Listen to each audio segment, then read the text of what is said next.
안녕하세요. 어린이부 김동명 전도사. 네, 청소년부 김유세 전도사입니다. 모두 다 잘 지내고 계시죠? 저번 주에 가정예배 잘 들으셨나요? 이렇게 한 자리에 모여서 함께 가정예배를 드리니까 너무 좋은 것 같습니다. 네, 아쉽게도 벌써 사순절 가정예배 마지막 시간이 되었습니다. 사순절 기간 신앙의 여정을 잘 걷고 계신가요? 특별히 오늘은 예수님께서 잡히시어서 십자가에 달리신 고난주간입니다. 특별히 예수님을 더 깊게 묵상했으면 좋겠습니다. 네, 오늘 가정예배 시간을 통해서 예수님의 말씀과 그 사랑이 가득 넘치는 그 귀한 시간이 되기를 간절히 소망합니다. 또한 가정예배 순서는 지금 보고 계시는 유튜브 영상 밑에 보시면은 순서를 올려놓았으니 그것을 참고하시면 되겠습니다. 이제 온 가족이 함께 하나님께 찬양하면서 시작하도록 하겠습니다. 네, 이제 우리 함께 찬양으로 하나님께 영광 올려드리겠습니다. 오늘 가족 찬양 영상에 나오는 찬양으로 가족이 함께 따라 부르시거나 묵상해 주시면 되겠습니다. 만약 다른 찬송가를 부르시기를 원하는 가정이 있으시면 찬송을 부르시고 다음 순서로 넘어오시면 됩니다. 자, 이제 찬양을 함께 부르도록 하겠습니다.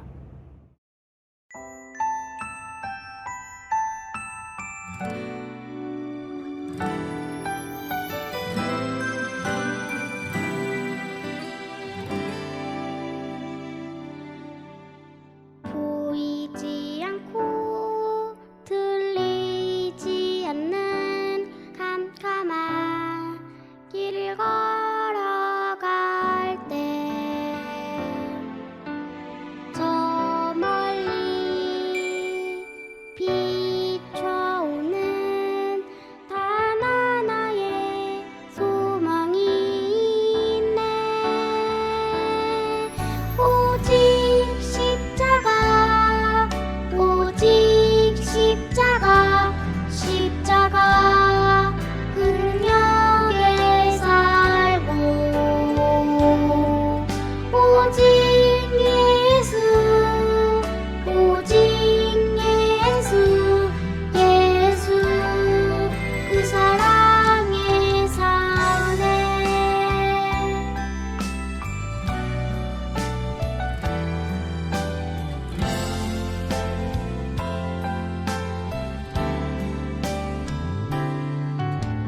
보이지 않고 들리지 않는 캄캄한 길을 걸어갈 때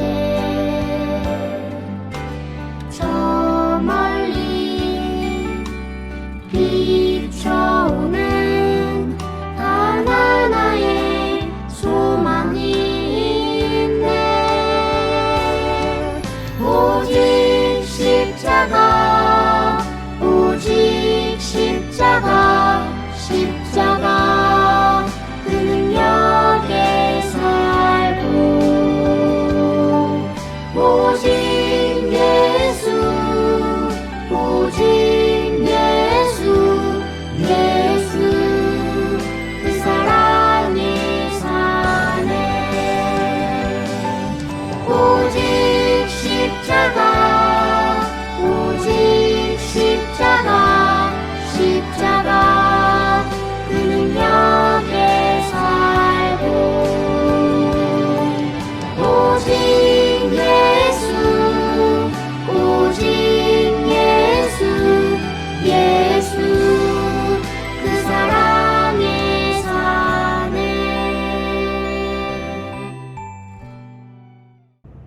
네, 이제 각 가정에서 감사 제목을 나누는 시간을 가지려고 합니다. 한 주간의 삶 속에서 혹은 오늘 하루 중에서 나에게 가장 감사했던 일은 무엇인지 함께 나눠주세요.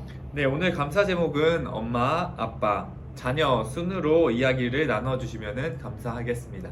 네, 이제 저희가 하나, 둘, 셋 하고 신호를 드릴 겁니다. 그러면 여러분은 신호에 맞춰서 영상을 정지하신 후 감사 제목을 나눠주시면 되겠습니다. 나눔을 다 마무리하셨다면 다시 영상을 클릭하셔서 시작해주세요. 하나, 둘, 셋, 클릭!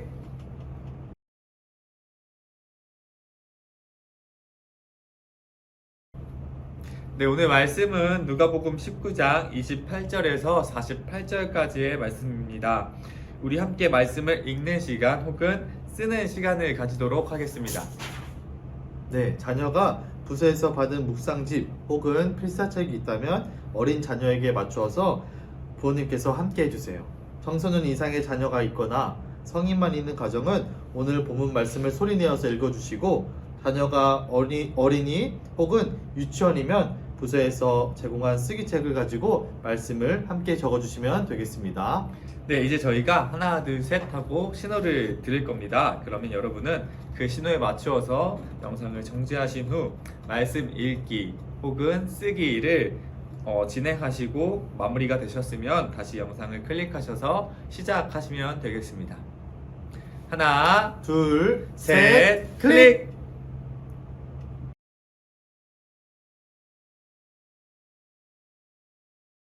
네, 이 시간은 박영진 교육 목사님께서 말씀 전하도록 하겠습니다. 마음을 활짝 열어서 집중해서 함께 잘 들어주시면 감사하겠습니다. 예수님께서 나귀를 타고 예루살렘에 들어가시니 이미 그곳은 축제의 현장이 되었습니다. 사람들은 자신의 옷을 깔고 나뭇가지를 흔들면서 마치 왕의 행렬과 같은 분위기를 만들었습니다. 예수님을 찬양하는 소리가 하늘을 찔렀지요. 그런데 예루살렘 성에 도착하신 예수님께서 갑자기 우시는 겁니다. 예루살렘이 무너질 것을 이미 아셨기 때문에 그렇습니다. 또 다른 이유가 있었습니다. 그것은 그곳에 있었던 사람들 때문이었습니다. 예수님께서 예루살렘에 찾으신 이유는 십자가 죽음을 위한 것이었습니다. 그런데 사람들은 예수님의 마음을 모르고 있었습니다. 아직도 헛된 꿈을 버리지 못한 채 예수님을 오해하고 있었던 것입니다. 바리새인들은 이 와중에도 어떻게 예수님을 죽일 것인지를 고민하며 이를 갈고 있었습니다. 그야말로 동상이몽입니다. 예수님께서는 끝까지 예수님의 길을 가십니다. 필요에 의해서 변하는 분이 아닙니다. 그래서 믿고 따를 수 있는 것입니다. 여기서 중요한 것이 있습니다. 그냥 믿고 따르면 안 됩니다. 잘 믿고 따라야 합니다. 그렇다면 어떻게 잘 믿는 것일까요? 예수님의 믿음과 같은 방향일 때 잘 믿는 믿음이 되는 겁니다. 아무리 굳건한 믿음을 가졌다 할지라도 믿음의 방향이 예수님과 다르다면 우리의 믿음도 예수님을 눈물 짓게 하는 동상이몽의 믿음이 될 것입니다. 믿음의 방향을 점검하시기 바랍니다. 예수님이 우리 믿음의 종착점입니까? 만약 예수님을 믿음의 시작점 혹은 중간 지점 정도로만 여기는 믿음이라면 우리는 그 옳은 길로 가지 못할 것입니다.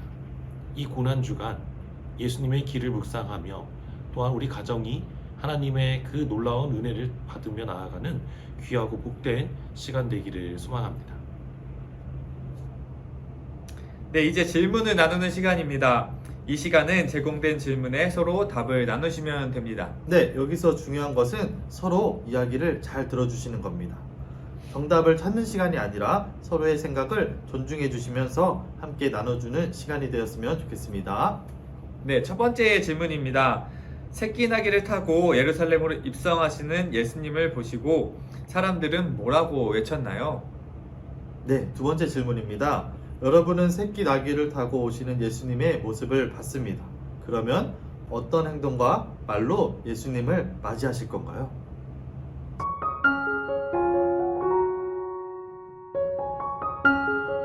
네, 모두 질문 나누기를 잘 나누셨나요?